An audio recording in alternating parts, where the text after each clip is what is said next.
This episode contains references to suicide and suicidal thoughts. Please take care while listening. I'm not my best self, or not even close to my best self. I'm my worst self. I'm absolutely my worst self. And to speak more to the Whisper Network, everyone in my life is sort of like, she's, she has a hard time at this time of the month. And I'm like, can we not just address it? Oh my God.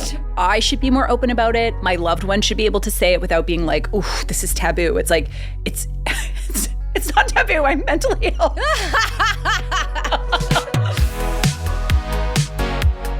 You're listening to the Whisper Network. I'm Katie Boland. And I'm Emily Hampshire. On this show, we want to speak openly about all the stuff that we and the other women that we know usually just whisper about. Things that we're made to feel ashamed of talking about, like our bodies, our cycles, our sex lives. Basically everything I text to you, Katie. So this is like your intimate group chat with your friends. One of the things that brought me and Emily together to make this show is that we have both secretly struggled with a condition called PMDD. Which stands for Pre-menstrual Dysphoric Disorder. And it is honestly, I think it's the worst thing that's maybe ever happened to me. It is absolutely the worst part of my life. It's usually described as really extreme PMS. And at least for me, that really resonates because I physically have crazy symptoms. My tits are really huge and they hurt. I'm sad. I'm more irritable. I'm paranoid. But where I think it goes outside of regular PMS is I am willing to blow up my whole life that week. I take no prisoners. I will bring everyone down with me. Oh, same. I don't actually have physical symptoms. For me, it's all mental, like crippling insecurity, paranoid, and I will 100% blow up my entire life, but because I think they're against me. Every bad thought I have about myself is times 10. Every difficult part of my personality is times 10. I can be reduced to hysterics over something that if it happened at a different part of my cycle, I would take it in stride. Like a lot of aspects around women's health, PMDD has been very understudied, both the causes of it and the treatments for it. But you don't have to take my word for it. Here are a few testimonials from my close friends and family about what I'm like during that time of the month. And also, here are a few words from my very close friends who also suffer from PMDD that wanted to share their experience. She gets extremely emotional and she tends to catastrophize everything that's going on. Suddenly, she gets very severe and she thinks that our relationship is like hanging on by a thread. She thinks I hate her and that I've always hated her. She'll start by getting very mad and then sobbing at me and I say, I know what this is about. PMDD to me feels like the very cruel voice in my mind that exists all the time just becomes so fucking loud. It is louder than anything else. And in those last 2 days, like right before my period, it's meaner than ever and louder than ever. I go from vibrancy, self-confidence, joy, and hope in life to a light being dimmed and a dusty filter going over top of all my life experiences. I feel like I'm not a good enough partner, I'm not a good enough sister, I'm not a good enough dog mom, I'm not a good enough tea drinker, I am not a good enough air breather. It's just not good enough. One of my best friends, someone who wants to stay anonymous, sent me an email about her own experience with PMDD. She writes, "To be honest, when I look back on the whole PMDD journey, discovering PMDD was a condition that existed was the most helpful thing of all to happen. Better than all the treatments I've tried to manage and regulate it since. Just knowing there was an actual psychological reason I often felt like life wasn't worth living for half the month, every month, was truly liberating. And that awareness is the thing that's helped me manage it the most above everything else." Oh my God, same. I want to ask you to ask your anonymous friend if she can unanonymize herself for us and we could have a group chat. Because you want to have like other people who have the same thing, being able to talk about it, that's, I don't know, kind of life-saving. But lucky for us and your friend, Katie, our guest today is someone who actually specializes in PMDD, which I didn't even know that anyone like that even existed. Me too. But before we get to that, I want to give you a little historic context on PMDD. Yes. A lot of the groundbreaking research for PMDD was done in the 1940s and the 1950s by a total badass British gynecologist, Dr. Katarina Dalton. Oh, I'm listening now. Okay. Some of her patients that she studied were teenage schoolgirls and women confined to prison for serious crimes, including murder. For example, she testified as an expert witness at the Old Bailey in the trial of Nicola Owen, who had burnt down her parents' house. Dr. Dalton's research showed that that was during severe times of PMS.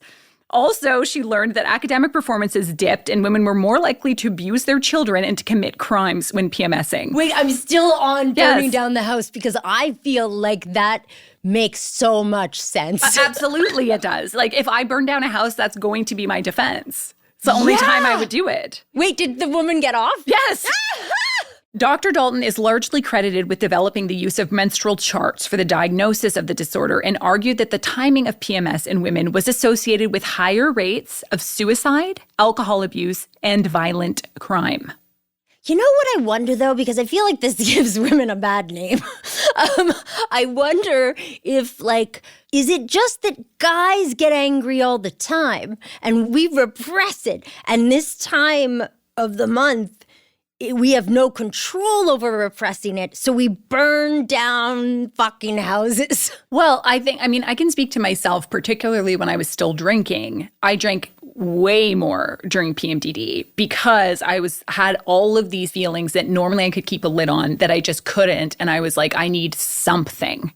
Oh, that's interesting. Yeah. All my rules with myself go out the window. Out the window. And academic stuff, I can't perform as well at work when I have PMDD. Which is interesting, though, because if you think of at least us, we are very hard on ourselves and put ourselves to this certain standard. And it's kind of like our body takes over and is intuitively telling us what we need to do, which is A, stop working, have a drink, and burn down the houses. Yes.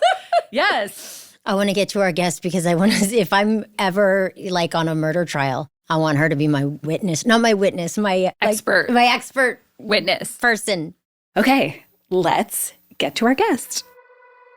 Dr. Jennifer Gordon is the Canada Research Chair in the Biopsychosocial Determinants of Women's Mental Health. She is also on the Clinical Advisory Board of the International Association for Pre-menstrual Disorders. Oh my God, there's a whole association for that? There is, and we are thrilled that Dr. Gordon is here to share her knowledge about PMDD with us. And we're generally just very excited that she has made this her life's work and area of focus because we need it. We need you real bad. Yeah, we really do need you. Change our lives. Save us. Save our lives. Please. So, Dr. Gordon, welcome, and thank you so much for joining us. Let's start with the basics. What is PMDD? So PMDD is a mood disorder where symptoms occur in the premenstrual phase and go away after menstruation. So there's an on-off pattern that you don't typically see with other mental health conditions. Symptoms vary from person to person, but the most common ones are anger, irritability, mood swings, depressive mood, anxiety, feeling overwhelmed. Emily and I are nodding and really agreeing. I'm like, is paranoia? Can you add paranoia in there? So obviously, Emily and I both suffer from PMDD, and that's what's made us really close friends and why we wanted to do this podcast in general. But how common is it? About 5 to 6% of women experience PMDD. So that 5 to 6% meet the very strict criteria that are written in the DSM. So the DSM is the Diagnostic and Statistical Manual of Mental Disorders. It's kind of the Bible of recognized mental disorders. So 5 to 6%, but we do recognize that there are others who experience cyclical mood symptoms that don't quite meet those very strict criteria. So it's probably closer to maybe 10% of people experience mood symptoms that may be noticeable in the premenstrual phase, but 5 to 6% experience it really severely. And how different is it from regular PMS? PMS is the very general term to describe, I guess, all the physical symptoms that people experience, cramping and breast tenderness and, food cravings, those kinds of things. PMDD is on a completely different level. So it's important to recognize there is a huge difference. So people with PMDD, for example, are at high risk of experiencing suicidal ideation, like up to 90% at some point in the premenstrual phase. That's really interesting to me, the difference between the physical symptoms and the mood symptoms, because I've been lucky to not have many physical symptoms, but the first time I ever heard PMDD from a doctor was from my old man psychiatrist. And I had been to my gynecologist so often telling her about, I become like a crazy person, really a different person. And in my job, I was starting to not be able to function, because I'd be crying all the time. I'd think people were thinking things of me. And I was surprised that my gyno never even said anything about this. And my psychiatrist was the one who actually suggested I go on Yaz, or Yasmin, the birth control, and do Wellbutrin, at certain times of the month. Mm-hmm.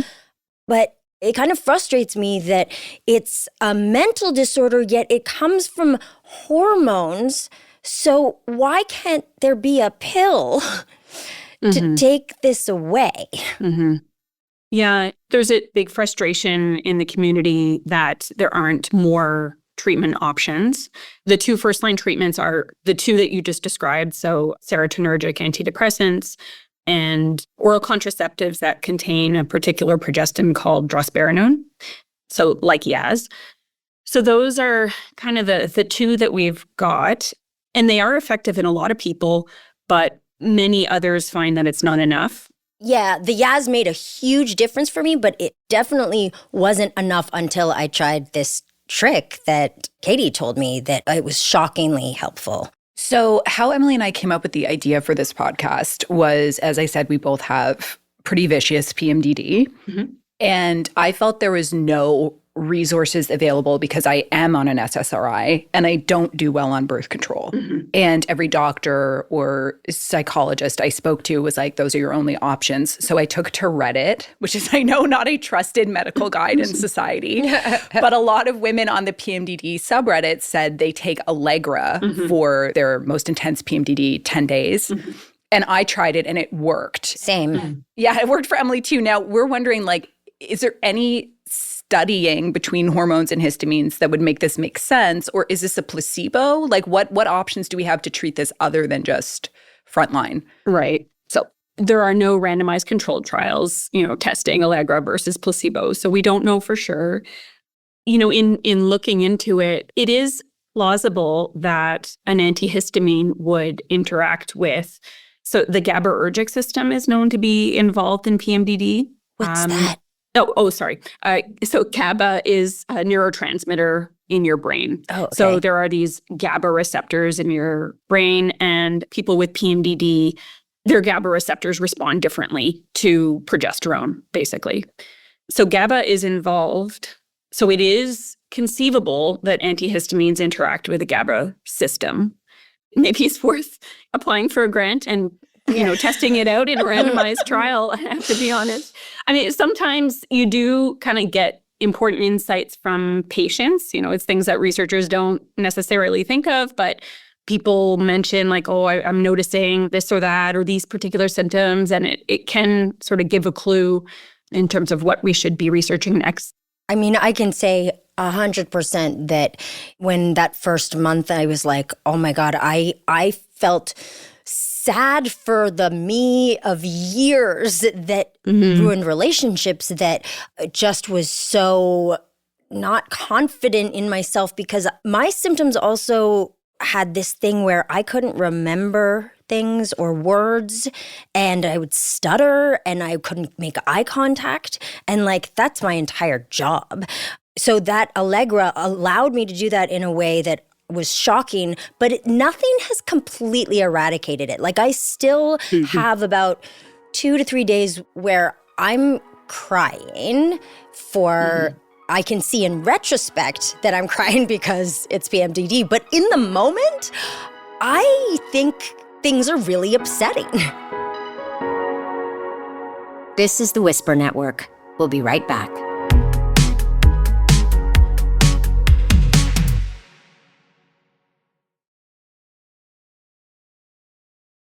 Something that seems so common with PMDD or largely PMS is like the inability to make the connection. Yeah, like we're like goldfish. Yeah, it's like I track my cycle in my phone. I know when the difficult week is, but still it doesn't make the feelings seem less real.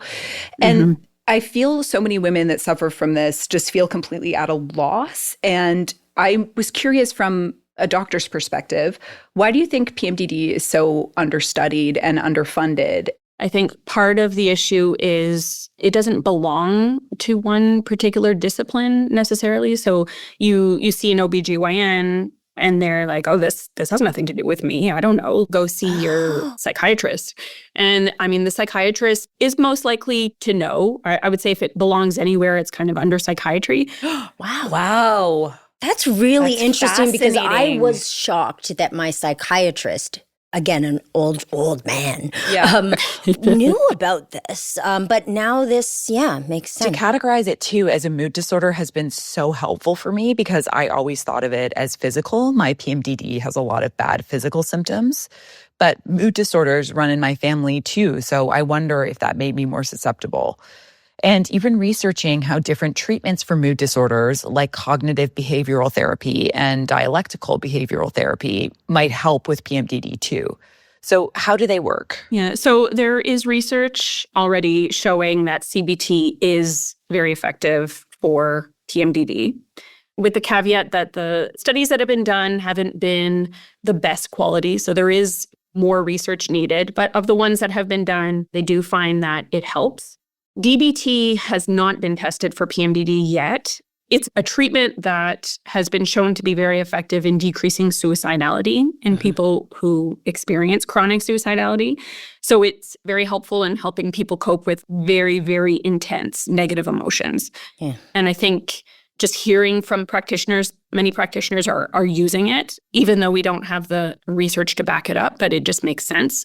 So we are creating a program that combines CBT and DBT skills together, and we're about to launch a pilot study to test it. So I'm hopeful. The very first module is all about kind of knowing yourself, flagging those days in your calendar so that as much as possible, you can kind of recognize and be on the lookout that day for, today is a day where I'm going to be at high risk of, an angry outburst. And so then, you can differentiate normal anger or something that deserves the kind of reaction that you're having versus, a PMDD-fueled episode. Yeah, because when I read this, I've done CBT and DBT, and that was the first thing I thought of, though, is it felt like kind of a catch-22 that when you use those tools and that kind of behavior modification and thinking stuff, you have to know that there's a problem. And the biggest problem I have with PMDD is that even when I know that this is a day, this is going to happen, there's something that hijacks not just my mood, but for me, there's something about crying. And this is the weirdest symptom I've ever had that I've actually never found anybody else online, so it might just be me. But I go into these hysterical laughing that turns into sobbing, and it is terrifying to anyone around me. And I thought it was a one-time thing, but then it kind of happens during that time, and I'm like, what is this? I mean, mood swings is one of the core symptoms. So, yeah, I mean, that's what you're describing is a very extreme mood swing, right? Going from laughing to crying. Yeah. And so it makes sense. What are the most common symptoms that you see, and what is the diagnostic criteria? Anger irritability is really high up there. Anxiety is also very common. Mood swings, kind of like you're describing, not necessarily laughing, but But could be. In terms of the diagnostic criteria, there's a list of 11 symptoms. You need to have at least 5. They have to increase by at least 30% in the premenstrual phase relative to after menstruation. So you can have 5 from this long list of 11 symptoms, but your list needs to contain mood swings or depressive mood or anxiety. I've already made the team. We've made the team. Yeah. I also find that when you mention anxiety, there is a profound sense of like insecurity that I feel that is not me. Like I am so insecure, not confident, can't speak properly. Yeah. It's really common. Someone who is very confident in their role at work, they feel like, they found their calling, everything's great. And then that time comes around and it's a whole existential crisis. Like, oh, maybe I'm not good enough for this. Yeah. Every month. Oh my God, yes. Yeah. I think I need to switch jobs for something more low key. Like, I'm not cut out for this. So yeah, huge like change in the way that you think about yourself, in the way that you think about sometimes your romantic relationships. Yeah, and I can see like employers and people like, I get not having empathy for that or anything because people don't know about it. And I'm too embarrassed, which I shouldn't be, but I am too embarrassed to say even that like, oh, it's that time of the month. Like I can't even say that now. Yeah. Yeah. So the problem with talking about PMS and talking about it in a way that implies that everybody experiences PMS and kind of goes crazy and, is angry and crying and everything. The problem is that it kind of invalidates, what people with PMDD really experience. I mean, I experience this kind of unease sometimes with like, on the one hand, we do want to increase awareness and want people to be on the lookout, but also being careful that the message is not, hey, if you're a woman, you're going to have this, you're kind of crazy, this time of the month. And I think we need to be careful not to go so extreme that we kind of deny the existence of PMDD in the first place because it seems unfeminist. Yeah.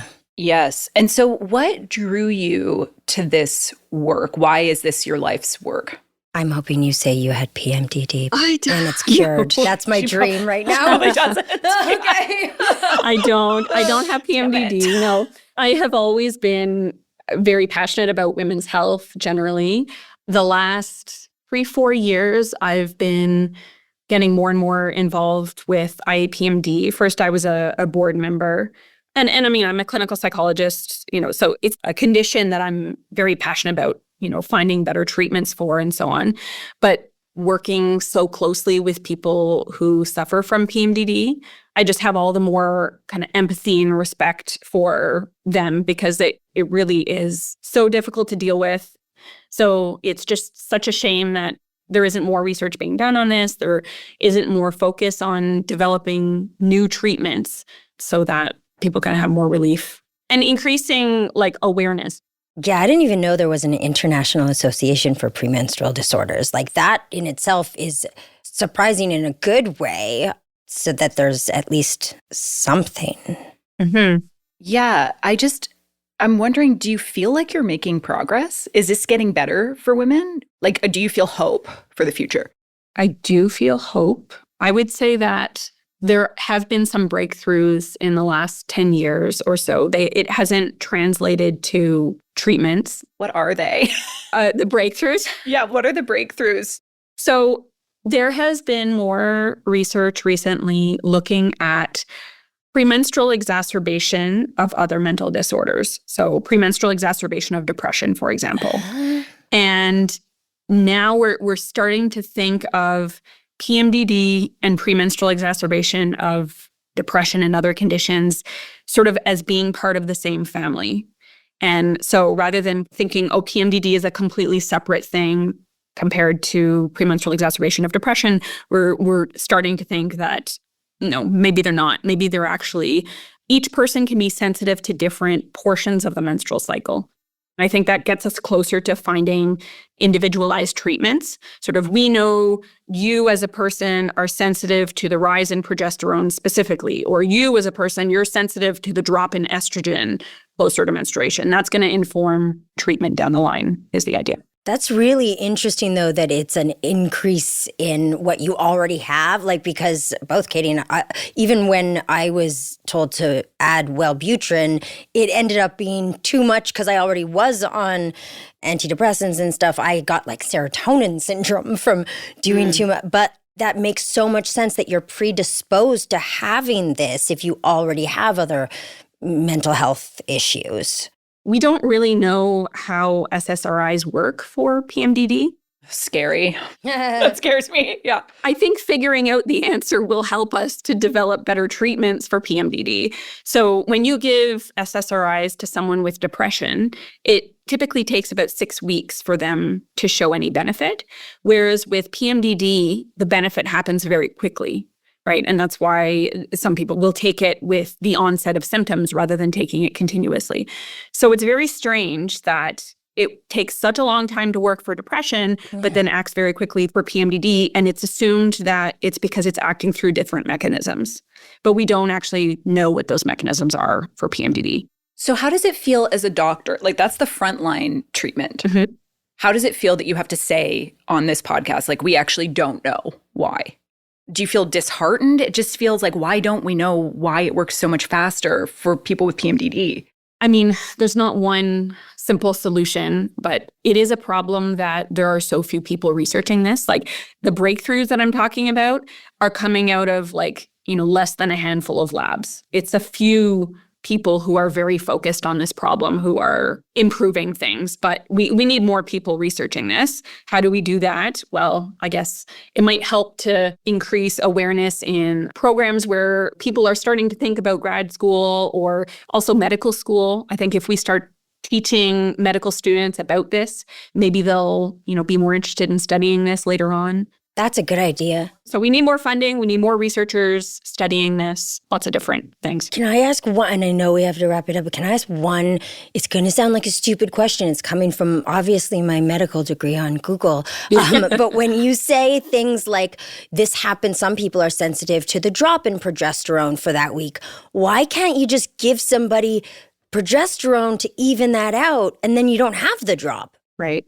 Is that not a thing? It's a little complicated, yeah, because different people are sensitive in different ways.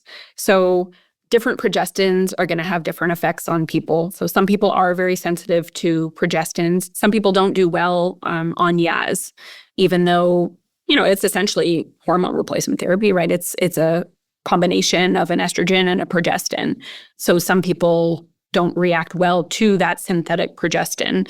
And then they find that they have mood symptoms all month long. So yeah, it's not quite that simple. I mean, in very extreme cases, people can have their ovaries removed. I was thinking of that. And who are just on hormone replacement therapy.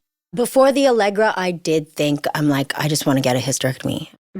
I'd rather that than be a non-functioning person for almost half of the month. Yeah. And I mean, it does bring relief to a lot of people. Healthcare providers are very reluctant, of course, to turn to that. You have to really show that you have not responded to SSRIs and oral contraceptives, all the first-line treatments. But it's still a bit complicated because if you have your uterus, so if they are only removing the ovaries, you can't just take continuous estrogen forever. You have to take progestin in order to avoid too big a buildup in the uterus. Otherwise, you're going to be at risk for endometrial cancer. So even once you had your ovaries removed, you're still faced with okay, now what hormone therapy regimen is going to be okay for me and not trigger symptoms? So some people opt to have their uterus completely removed as well. If you have your uterus removed, then you can just be on estrogen therapy for the rest of your life and be fine. But it's extreme, it's a big decision, it's surgery, and we don't have a lot of research looking at the long-term health implications of having that surgery. Is there anything that you want to leave us and our listeners with? No pressure. I mean, daily symptom tracking is very important. So if you go to iapmd.org, there is a symptom tracker, just a PDF that you can print out. If you suspect that you may have PMDD, use that sheet to track your symptoms over the course of the menstrual cycle. And then it'll allow you to see whether you're showing that pattern that's indicative of PMDD. We're very poor historians. If you ask people, do you experience, this mood symptom and this mood symptom around the time of your menstruation or in the days leading up to it, we're not good at answering that question.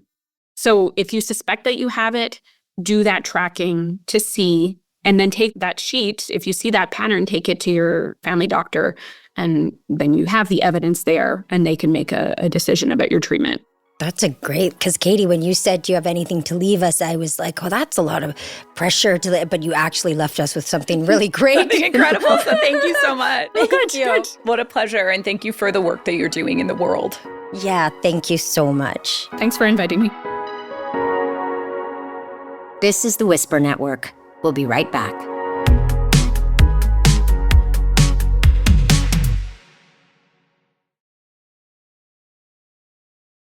We had a brief break between the interview and talking now.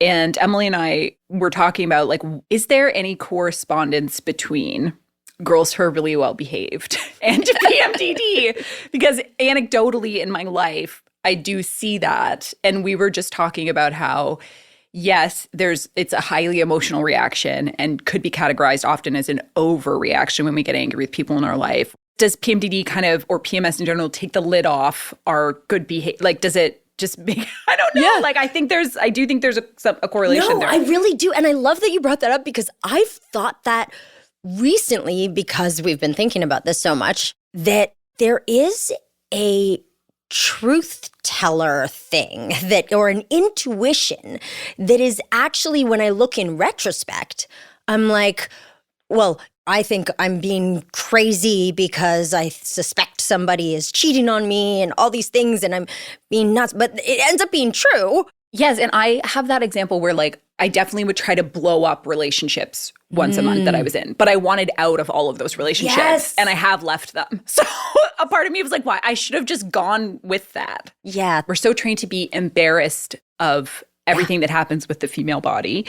Any emotion that goes along, I'm embarrassed of it. Yeah. I'm always like, oh my God, I'm so sorry. I was so crazy during that week. And it's like, well, pause. Yes, the paranoia and the low self-esteem and stuff, that is kind of crazy.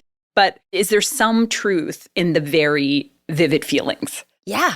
And also, like, when you say how we're embarrassed about moods and being emotional, I'm always so embarrassed about getting overly emotional or sensitive about things. And there is some kind of workplace patriarchal ideology that I have where, like, I can't get emotional because I'm always worried somebody is like, you're crazy. Yeah, I feel like my whole job now, mainly directing, just trying to convince people you aren't. Convince people I'm not crazy and to behave like a man. Yes. So completely unemotional. Yep. I don't dress how I normally dress. Like, I don't wear makeup how I normally wear makeup. And it's like, oh, just so that I can be taken seriously. Yeah. Which is a tragedy unto itself. Yeah. What were your main takeaways, Emily, from the interview? Did she say anything that you were like, oh, that's very helpful, or I'm going to pursue this? Actually, that chart thing, I am going to look that up, because there are so many, like, period trackers. Oh my God, I said period. Oh my God. Yay, Emily. I didn't swallow it. Oh my God. That's beautiful. Anyways, there are so many of those trackers. I'm so proud of you. So, wow. Didn't think it would happen this fast. But they don't, like, when she said it specifically tracks PMDD symptoms, I did think that was really helpful, and I am going to use that. I was very intrigued by her also saying it is a physical condition, but not really. Like, your psychiatrist needs to diagnose it. And I was like, well, that changes how I look at this completely. Yeah. Well, I really like that she said that, because it makes what happened to me make sense, because I was really frustrated with when my psychiatrist did bring it up. I was like, why didn't every gynecologist I've had bring this up? And even after that, I went to my gynecologist and spoke to her about it. And she's like, oh, well, if it's helping. And she's great. She's actually, like, really great. So the issue is there's multiple issues, not enough funding, right? Yeah. But also, I sort of thought what she was saying is to go into women's health as a doctor in any area is not that sexy for medical students, because they know it's underfunded. Yeah. And she mentioned something about, like, you get 1 day of training on PMDD or something. And because, it's the fact that any medical person I've spoken to about the histamine thing, I mean, we're not doctors, but we kind of are. We're not doctors, but, like, why aren't we? Why are we? But we really suffer with this condition. And I know that the stats are 5 or 6%, but I would say anecdotally in my life, I see many more women suffer from PMDD. Yeah. I have probably like a handful of good girlfriends that really struggle during that time of the month. So yeah, I just was left being like, I wish there was more done. I don't know how the problem gets solved other than it's good that we're here talking about it. I want us to fund a study on the histamine thing. Because I can't believe— Babe, that's our goal for this podcast. Imagine we fund a study. Ultimately, like, I do hope that is what happens. And then the study cures everyone. Yeah. When it's compared to a mood disorder, it made me think about bipolar people before mood stabilizers. Like, all of this kind of medication is relatively new in society, and how much, like, just how awful it must have been to live that way. Yeah. So I wonder if we'll look back and say 30 years and be like, it was the dark ages. Yeah. After Emily and I spoke to Dr. Gordon, this TikTok video from someone called the PMDD chick popped up in my feed. And wow, do I ever relate. I had an extremely severe case of PMDD, and I was in a mental health hospital on 4 different occasions in 1 year. I was given all the things: antidepressants, antipsychotics, and unfortunately they actually all made me worse. I remember I went to see this really well-known endocrinologist, and I basically said, I need some other options. I can't go on antidepressants. They've made me worse. I can't take the pill due to an infectious disease I had where I was advised not to go on the pill. And she flat out looked at me and said, I don't have any other options for you. I can't help you. I was so angry, when I got home, because I was basically just discarded because my case is in that too hard basket. So I had to work PMDD out on my own because they weren't given any other options. It was antidepressants, birth control pill. That was it. And if those didn't work, it went into chemical menopause and a full hysterectomy, which I did not want to do. I had to really fight for my own answers. Otherwise, I wouldn't have ended up being alive. That's Brittany, who goes by the PMDD chick on TikTok. Her TikToks get millions of views as she speaks a lot of comfort to women who are struggling with PMDD. I wish that I'd had access to content like this years ago when I struggled in silence and I didn't know much about PMDD. It's really frustrating how little is still known about PMDD. Even the top doctors studying it often have more questions than answers. But that's a big reason why we wanted to make this podcast in the first place. Women's bodies are understudied, and women's health research is underfunded. So we wanted to stop whispering about this stuff, talk about it openly, and hopefully find some of the answers we've been looking for. And that's our episode for today. So thanks again to Dr. Gordon for talking us through where things are at with the current research on PMDD. But now we want to hear from you. Did you resonate with anything that you heard today? Do you also struggle with PMDD? Try using the tracking materials that Dr. Gordon recommended, and please let us know if they work for you. I'm going to seriously use that. Me too. Unless I have to print it up. If I have to print something up, that's an entire day for me. Yeah, if it's on my phone, I will use it. Yeah. And we also want to hear the issues that you are whispering about that deserve real attention. If you have a question or a topic that you'd like us to talk about on the show, you can email us at hello@thewhispernetworkpodcast.com or find us on Instagram at The Whisper Network Podcast. Or you could go to speakpipe.com/thewhispernetwork and leave a message for us there. Like a voice note. Totally anonymous. We would love to hear them. I'm Emily Hampshire. And I'm Katie Boland. Thanks for listening. The Whisper Network is produced by Antica Productions. Our senior producer is Allison Broverman. Samantha McLean is our development producer. Laura Reguer is our executive producer. And Sydney Fior is our production manager. This episode was sound designed by Christy Chan and Philip Wilson, with theme music by Michael Boland. This podcast is hosted on Acast. Maybe it's my hormones are fucked up and yours are too. Yeah, or maybe we should be together. Emily, I would love it. I would love it. Because we clearly balance each other out. Balance each other out.